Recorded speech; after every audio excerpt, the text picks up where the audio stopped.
لہ النعمت ولہ الفضل ولہ الثناء الحسن لا الہ الا اللہ مخلصین لہ الدین ولو کرہ الکافرون، رواہ مسلم۔ یہ مسلم شریف کی حدیث ہے، جسے میں پڑھتا ہوں اپنی نماز میں۔ بہت سے ذہین و بیدار لوگ صرف سن کے یاد کر لیتے ہیں، اور ذکر جہر کا ایک فائدہ یہ بھی ہے کہ سن کر کے کتنی چیزیں بچے بھی یاد کر لیتے ہیں۔ بہت لوگوں کا حافظہ اتنا قوی ہے، کوئی ایک بار سن لے انہیں یاد ہو جاتا، لیکن سب کا حافظہ ایسا نہیں ہے، لیکن بار بار سننے کے بعد بہت سے لوگوں کو یاد ہو جاتا ہے۔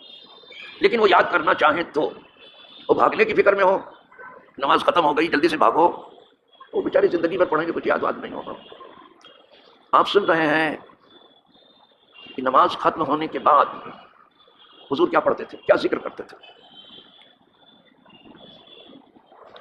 اب اس سے آپ اندازہ کر لینا کہ نماز کے بعد آپ کیا ذکر کرتے ہو، اس کو دیکھ لینا اور پھر اپنے کو دیکھ لینا کہ آپ کیا کرتے ہو، ملا کے دیکھ لینا، اس میں اور اس میں زمین آسمان کا فرق۔ عبداللہ ابن زبیر سے ہے، کہتے ہیں رسول اللہ صلی اللہ علیہ وسلم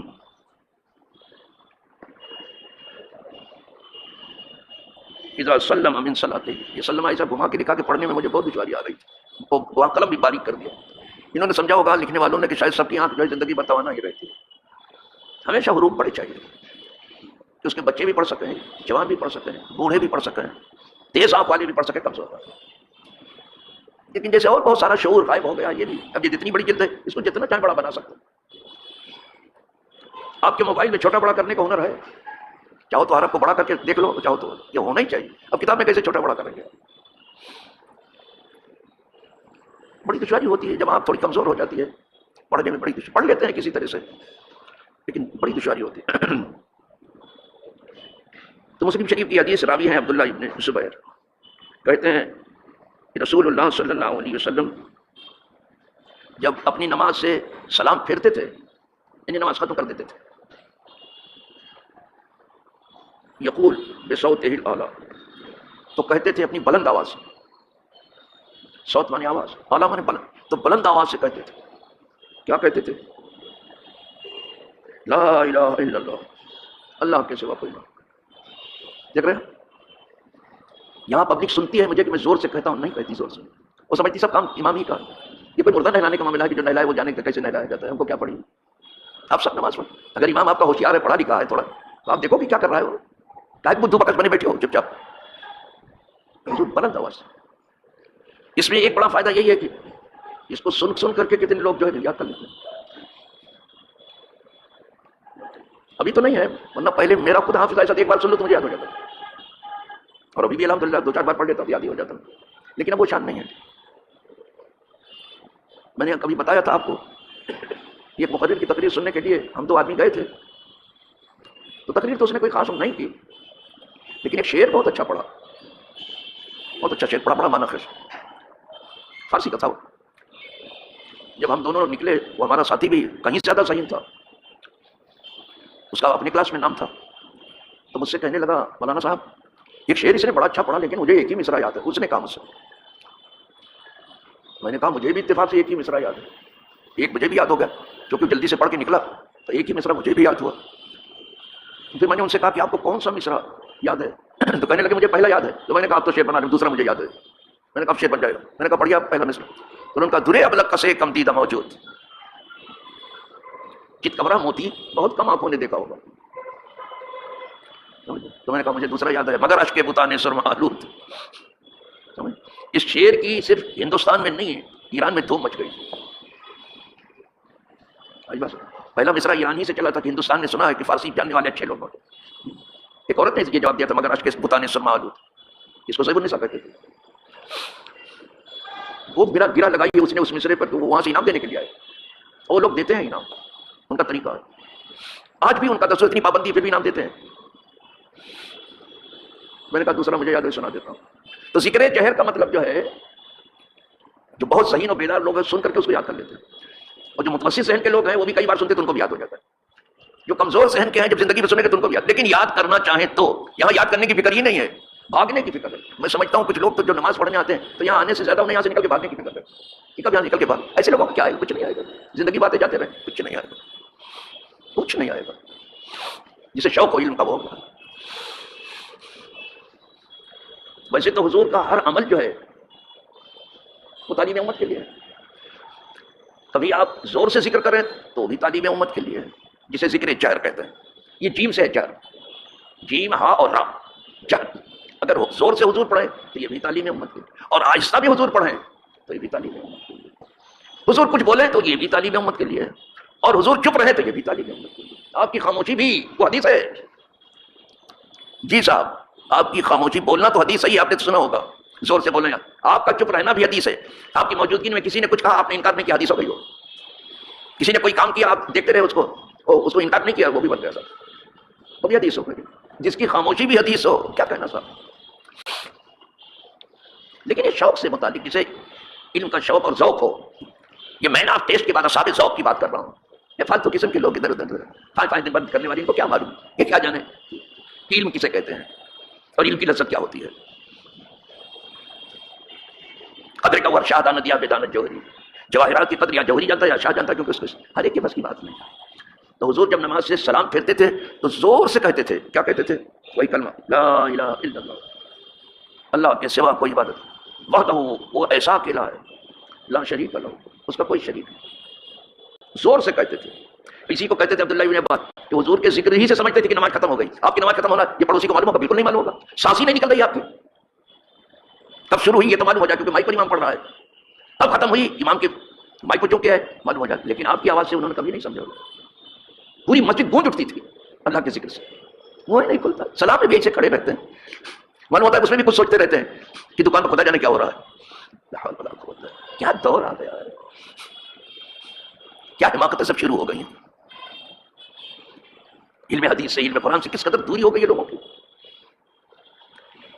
یہی اگر پیسہ دے کے حاصل کرتے نا تب اس کی قدر ہوتی، لیکن مفت رہے مفت میں جو ملے اس کی قدر نہیں ہوتی. یہی چیز اگر پیسہ دے کر کے آپ آتے تب پھر آپ کو قدر ہوتی. تو زور سے حضور کہتے تھے لا الہ الا اللہ وحدہ لا شریک لہ لہ الملک، اسی کے لیے ملک ہے، سارا ملک اسی کا ہے. وَلَهُ الْحَمْدُ، اور ساری تعریفیں اسی کے لیے، ساری خوبیاں سب اسی کے. اور اگر کسی کے پاس کچھ دکھائی دیتا ہے تو سب اسی کا دیا ہوا ہے اسی کی. وَلَهُ الْحَمْدُ وَهُوَ عَلَىٰ كُلِّ شَيْءٍ قَدِيرٌ، وہ ہر چیز پر قدرت رکھتا ہے. یہ پڑھنے کے بعد کہتے تھے وَلَا حَوْلَ وَلَا قُوَّةَ إِلَّا بِاللَّهِ. یہ پڑھتے تھے. نہ نیکی کرنے کی ہمارے اندر کوئی طاقت ہے، نہ گناہ سے بچنے کی ہمارے پاس ہے قوت، جب تک اللہ نہ چاہے. بس جب تک اللہ نہ چاہے ہم نیکی بھی نہیں کر سکتے اور گناہ سے بچ بھی نہیں سکتے، مگر اللہ مدد کرے گا. یہاں سے سمجھ لینا، اگر آپ نیکی کر رہے ہیں تو یہ توفیق الہی ہے، اور گناہ سے آپ بچ رہے ہیں تو یہ توفیق الہی ہے. لا ولا حول ولا قوت الا باللہ، لا الہ الا اللہ. پھر کہتے تھے، یہ سب زور سے کہتے تھے، اللہ کے سوا کوئی معبود نہیں، لا نعبد الا ایہ، ہم صرف اسی ایک اللہ کی عبادت کرتے ہیں. بس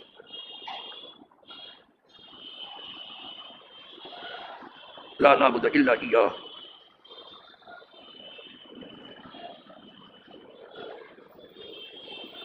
لہ النعمت، ساری نعمتیں اس کی طرف سے. لہ النعمت والفضل، اور سارا احسان کرنا سب اسی کی طرف سے. لہ الفضل، لہ النعمت ولہ الفضل ولہ الثناء الحسن، اور جتنی اچھی تعریفیں ہیں سب اسی کے لیے. لا الہ الا اللہ، بار بار آ رہا ہے اللہ کے سوا کوئی معبود نہیں. لا الہ الا اللہ مخلصین لہ الدین، خالص کرتے ہوئے اپنے دین کو. لا الہ الا اللہ کو خالص کرتے ہوئے اپنے دین کو. لا الہ مخلصین لہ ولو کرہ الکافرون، اگرچہ یہ چیز کافروں کو بری لگے تو کیا کر سکتے ہو آپ؟ کچھ نہیں، لگنے دو. اس کے تھوڑے ہم پابند ہیں کہ کسی کو کوئی چیز بہت اچھی لگتی تو وہ کریں.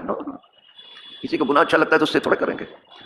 کسی کو شراب اچھی لگتی تو وہ تھوڑے کریں گے. کسی کو جوا اچھا لگتا ہے تو تھوڑے کریں گے. ہم اس کے پابند نہیں ہیں. اگرچہ کافروں کو برا لگے، اس میں کوئی ایسی چیز ہے جو برا لگے، لیکن اس کے باوجود بھی اگر بری لگتی ہے کہ آپ صرف ایک اللہ کی تعریف کیوں کرتے ہو تو لگنے دو. کیا کریں ہم اگر چیز پر ناپسند. ایک حدیث ہو گئی، یہ پڑھتا ہوں میں دعا، اور اگر آپ میں کچھ صحیح و بیدار لوگ ہیں تو تقریباً ان کو یہ چیز یاد بھی ہو گئی ہے. اور جو ایسے صرف آمین کہتے ہیں یا آمین سے پہلے ہی بھاگ جاتے ہیں، سمجھ گیا؟ تو وہ زندگی میں سنیں گے کچھ یاد نہیں ہوگا. دوسری حدیث بھی سن لیجیے. میں دو پڑھ رہا ہوں ابھی, میں سوچتا ہوں کہ کچھ سن لیں آپ. وعن سعد, حضرت سعد ابن وقاص, جن کے لیے حضور نے فرمایا ارم یا سعد صدا تابی ہو, بہت زبردست تیر انداز تھا. سعد تیر چلا جا میرے ماں باپ تو حضور نے فرمایا, اور جلیل القدر صاحب, ان سے حدیث ہے یہ. کانا یعلم بنی ہے ہؤلاء الکلمات, اپنے بچوں کو یہ دعا سکھاتے تھے. سن رہے ہو, ایک دور وہ بھی تھا کہ اپنے بچوں کو یہ دعا, یہ کلمات سکھاتے تھے. اور سعد ابن ابی وقاص, کیا دعا ہے آ رہا ہے, وہ یقول, اور کہتے تھے ان رسول اللہ صلی اللہ علیہ وسلم کانا یتعوذ من دبر الصلاۃ, حضور کچھ چیزوں سے نماز کے بعد پناہ مانگتے تھے. کہتے تھے اپنے بچوں کو کہ حضور سلام پھیر کر کے کچھ چیزوں سے پناہ مانگتے تھے اللہ کی. وہی سب تعلیم دی امت کے لیے. وہ کیا ہے؟ اللہم انی اعوذ بک من الجبن, یہ دعا بھی میں پڑھتا ہوں ہر بار.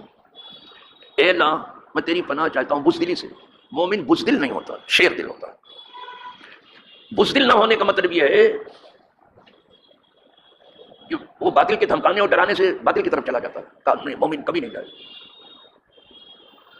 ابھی بھی نہیں سمجھتا. جیسے امریکہ کبھی سنا ہوگا کیا کہتا ہے کہ ہماری بات سن لو ورنہ تمہیں پتھروں کے دور میں واپس کر دیں گے. ایسا یہ دھمکی ہوئی. اس کا یہی سب دھندا ہی ہے اس کا. کسی کو دھمکی دینا, کسی کی حکومت بدل دینا, کسی کے الیکشن بدل دینا, سمجھنا, کسی کا تختہ الٹ دینا, کسی پر حملہ کر دینا, سمجھنا, یہی سب کرتا رہتا ہے. تو دھمکی دیتا ہے. اگر آج بھی ان سے کوئی پوچھ لے کہ آپ کافی دن سے حکومت کر رہے ہیں, ذرا مجھے ان ملک کا نام لے کر بتائیے جس کو آپ نے پتھروں کے دور میں واپس کیا ہو. ایک کا ہی نام بتا دو. اگر نہیں کیا تو کیا بکواس کرتے ہو. اگر پتھروں کے دور میں جانا تو جاپان کو چلا جانا چاہیے. 2 ایٹم بم آپ نے مار دیا, وہ بھی اگست ہی میں مارا تھا. وہی اگست ہی چل رہا ہے. جاپان نہیں گیا پتھروں کے دور میں, اسی کی کھاتے ہو, وہاں پڑے ہوئے ہو آپ. اس وقت کسی کے پاس تھا نہیں ایٹم بم. اب آج تو جانے کتنے, کچھ لوگ اعلانیہ رکھے ہوئے, کچھ لوگ چھپ چھپا کے رکھے ہوں گے. اب ذرا دیکھو, مار کے دیکھو تو آپ, کہ تمہیں پتہ چلے گا کہ کیسا چلتا ہے ایٹم بم. یہ کیسے تم بھول گئے کہ تم کسی کو پتھروں کے دور میں واپس کر دو گے, وہ تمہیں رکھ چھوڑے گا, تمہیں بھی آسن سافلین میں پہنچا دے گا. وقت آ گیا یہ پہنچے گا. کوئی پہنچائے یا نہ پہنچے, اس کا ظلم اس کو لے کے ڈوبے گا. مطلب الان ہوا ہے ابھی. اسے سپر پاور ہونے کا نشہ ہو گیا ہے کہ میں سپر پاور کہہ کے لوگوں نے اس کا نشہ بڑھا دیا ہے. بتانے تو جب خدا کا عذاب آئے گا جسے معلوم ہوگا کہ سپر پاور کچھ نہیں ہے. چلو, تو عرض یہ کر رہا تھا کہ مومن ڈرتا نہیں کسی دھمکی سے, نہیں ڈرتا. ہاں جان دے دیتا ہے, ضرورت پڑی تو جان. بہت ڈرایا آپ نے صدام کو, کیا ڈرا تم سے؟ ڈر گیا. مردانہ بات جان دے دی, اس کے لوگوں نے بغاوت کی, سمجھ جان دے دی, لیکن ڈرا نہیں ہے. تختے دار پر بھی وہی سے تھا جیسے تھا, کوئی ڈر. آج بھی کوئی ڈرتا نہیں اس سے. تو کسی کو ڈرا کر کے اپنے خیمے پہ ڈال لیتا ہے, اور کسی کو لالچ دے کر کے کہ ڈالر ہمارے, اس کا بھی جو ہے کباڑا ہونے والا ہے ڈالر کا بھی. دنیا کی فکر اس طرف گئی ہے, اس ڈالر ہی کو اڑا دو تو سب کھیل ختم, پیسہ آ جاؤ, سب ختم ہو جاؤ. ڈالر ہی کو اڑا دینے کی فکر ہے. اس کی معیشت تو جب تک دھچکا نہیں لگے گا اس کو عقل نہیں آئے گی. یہ بنیا ہے معیشت, جب اس کی چوپٹ ہوگی جب یہ سمجھے گا. تو عرض یہ کر رہا تھا کہ مومن ڈرتا نہیں. 2 بار تو کسی کو مرنا نہیں, ایک ہی بار مرنا. اور شیر کی 1 دن کی زندگی گیدڑ کی 100 برس کی زندگی سچی ہے. کچھ لوگ زبردستی دھمکی, پتھروں کے دور میں واپس کر, کہیں سے جملہ سیکھ لیا ہے. کسی نے پوچھا ہو نہ یا نہ پوچھا ہو, لیکن کچھ اقوام کی طرف یہ سوال آیا کہ ان سے کہو کہ انگلی رکھ کے بتاؤ کہ کس کو آپ نے اب تک پتھروں کے دور میں, وہ جگہ بتاؤ کدھر ہے. اگر نہ ہو تو جھک مت مارو, لنترانیوں کی طرف مت جاؤ. اور ہم چمن نیز کا نشہ تمہیں نہیں آنا چاہیے. ہمارے جیسا کوئی نہیں, کچھ نہیں ہو تم. تمہاری بھی عادت وہی ہے جو اسرائیل کی, کہ میدانی جنگ نہیں لڑ سکتا. وہ بس ادھر ادھر بم پھینک کر کے چلاتا ہے, اور اگر فوج پر نہیں ڈال پاتا تو عوام ہی پر گرا دیتا ہے. تم نے بھی عوام پر ہیروشیما پر, عوام پر کہیں گرایا تھا. ناگاساکی, یہ سب عوام ہے. یہ تمہاری راہ وہ چلا ہے نیتنیاہو, اس لیے تمہاری سنیں کیوں. تم کو آج انگلی پر نچا رہا ہے, اور ناچ رہے ہو تم, پھر بھی بڑی بڑی بات کر رہے ہو. تم نے بھی صرف انسانوں کو مارا, عام انسانوں کو. کیا ظلم کیا تھا انہوں نے تمہارے؟ لڑنا تھا تو تمہیں جاپان حکومت سے لڑتے, عوام کے اوپر ایٹم بم مار دیا. پھر بھی ہاتھ ان کے اچھے ہو گئے. کہتے کسی غلط ہاتھ میں ایٹم بم نہیں, تم سے زیادہ غلط ہاتھ کس کا ہوگا بھیا؟ کوئی برا ہاتھ. آج تک تو کسی برے ہاتھ نے ایٹم بم نہیں چلایا. کتنا ہی برا کیوں نہ ہو, ایٹم بم نہیں تمہارے سوا. برا ہاتھ بھی سب سے زیادہ تمہارا. تم کس برے ہاتھ کی بات کر رہے ہو کہ برے ہاتھ میں جو ہے یہ ایٹم بم نہیں جانا چاہیے؟ کیا ہو. تو حضور یہ دعا مانگتے تھے.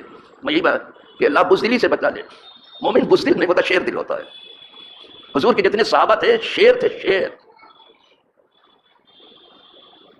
آئی بات سمجھ, شیر تھے بالکل. اگر حضور کہتے کہ شیروں سے لڑ جاؤ, شیروں سے لڑ جاؤ. آدمی سے لڑ جانا کیا ہے؟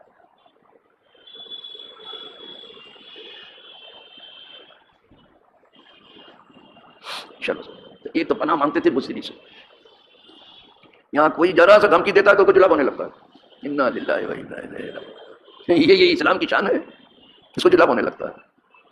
کیا حول ولا قوت۔ اللہم انی اعوذ بک من الجبن، اے اللہ میں تیری، اپنے بچوں کو سکھاتے تھے حضور یہ دعا پڑھتے تھے اور پناہ مانگتے، اللہ میں تیری پناہ چاہتا ہوں بزدلی سے پہلے، سب سے پہلے من الجبن، واعوذ بک من البخل، اور اے اللہ میں تیری پناہ چاہتا ہوں کنجوسی سے، جس کے خلاف میں گفتگو کر رہا ہوں۔ کنجوسی بھی بہت ہے، کنجوسی یہاں تک کہ سب مکھی چوسب ہے، وہ تحاشا کنجوسی ہے، تو اس سے بھی حضور پناہ مانگتے تھے کہ اللہ میں تیری پناہ چاہتا ہوں کنجوسی سے، بخل کنجوسی، اللہ کی راہ میں بالکل خرچ نہ کرنا، سب اپنی دنیا پر اڑانا۔ چلو واعوذ بک من البخل واعوذ بک من ارذل العمر، اے اللہ میں تیری پناہ چاہتا ہوں نکمی عمر سے، جو کسی کام کی نہ ہو، نکمی عمر جس کو کہتے ہیں، کسی کام کا نہ رہے گا، بڈھا کھسٹ ہو گیا ہو بیچارہ، تو ایسی عمر بھی لے کے کیا کرے کہ ہر چیز کی محتاجی ہو، تو نکمی عمر بھی نہیں چاہیے، کام کی عمر چاہیے، جس میں کچھ کام نہ کر سکیں دین کا، وہ عمر لے کے کیا کریں گے؟ عمر وہ دے جس میں کچھ ہم دین کا کام کر سکیں۔ ارذل العمر واعوذ بک من فتنۃ المحیا من فتنۃ الدنیا، اور اے اللہ میں تیری پناہ چاہتا ہوں دنیا کے فتنوں سے، من فتنۃ الدنیا، دنیا کے فتنے بہت دیکھ لو، بھری ہوئی ہے دنیا فتنوں سے، کیسے بچاؤ گے؟ یہ دنیا پٹ گئی ہے فتنوں سے، صداقت تک کوئی جلدی سے پہنچ ہی نہیں سکتا کہ سچ معاملہ کیا ہے، بالکل نہیں پہنچے، سب اوپر اوپر کی بات چل رہی ہے، کاٹ دیا ہے لوگوں نے اس کو فتنے سے، سچائی تک کوئی جلدی سے پہنچ نہیں سکتا۔ اے اللہ ہم اس دنیا کے فتنے سے تیری پناہ چاہتے ہیں، وہ عذاب القبر، اور اللہ قبر کے عذاب سے پناہ چاہتے ہیں، قبر میں عذاب ہوتا ہے، یہ دعا بھی میں پڑھتا ہوں، اور اب تک آپ یاد کرنا چاہتے ہوتے تو بالکل یاد ہو جاتا ہے، غور کرتے کہ یہ کیا پڑھ رہا ہے، تو کوئی چیز حضور نے چھوڑی اس میں، جو بنیادی چیزیں وہ سب اس دعا میں شامل ہیں کہ قبر کے عذاب سے، اور جو قبر کے عذاب سے بچ گیا آخرت کے عذاب سے بچ گیا، اس لیے کہ قبر پہلی منزل ہے، جو پہلی منزل میں کامیاب ہو گیا آخر والی تو اور آسان ہے، یہ پہلی منزل ہے قبر، آخرت کی منازل میں سے پہلی منزل جو ہے، اگر آپ کے لیے آسان ہو گئی تو بعد والی اور آسان ہے، اور پہلی ڈیفیکلٹ ہو گئی تو بعد والی اور زیادہ ڈیفیکلٹ۔ آئی بات کوئی پہنچے گا اس دعا کو، رات بھر دعا مانگو تو اس کی ایک دعا کو نہیں پہنچو گے آپ۔ آئی بس چلو دو حدیثیں ہوں گی، اپنے بچوں کو سکھاتے تھے، ہم بچوں کو بھی سکھا رہے ہیں اور بوڑھوں کو بھی، جوانوں کو، لیکن یہ حضرت معاذ ہے، حضور تو سب کو سکھاتے تھے نا، یہ اپنے بچوں کو سکھاتے تھے، حضرت معاذ سعد بن ابی وقاص، حضرت سعد اپنے بچوں کو سکھاتے تھے، تو اپنے بچوں کو بھی یہ سب دعائیں سکھاؤ، آئی بس خود بھی سیکھو، اس کو سیکھے رہو گے تو سکھاؤ، خود ہی نہیں آتا تو پھر کیا سکھاؤ گے؟ دو حدیثیں آج بھی ہو گئی، میں دھیرے دھیرے اس لیے آگے بڑھ رہا ہوں کہ تھوڑا کچھ یاد بھی ہو جائے، سمجھ رہے ہیں، اور تھوڑا کچھ چیزیں عمل میں بھی آ جائیں۔ وآخر دعوانا الحمد للہ رب العالمین۔